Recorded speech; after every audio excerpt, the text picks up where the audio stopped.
English language conventions, verb tense, irregular past tense. ACT Foundations, question 121. Me Medicine, Antidote Your Ignorance. ACT English Foundation, verb tense, question 121. Complete the sentence with the verb in the past tense. The rose's thorn blank Kimmy's sleeve. The task here is to shift the tense of tear to its simple past tense verb form.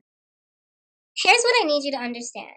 Most verbs are regular in the past tense. That means you follow a rule like add ed or add d to get the past tense form of the verb. Some verbs are irregular in the past tense.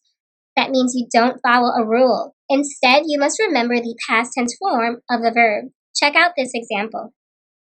Jacob lost his keys. Lost is the irregular past tense form of the verb lose. This is a correct shift, and the overall sentence is formatted correctly. All right, back to the original question, now for the solution. Tore is the simple past tense verb form of tear.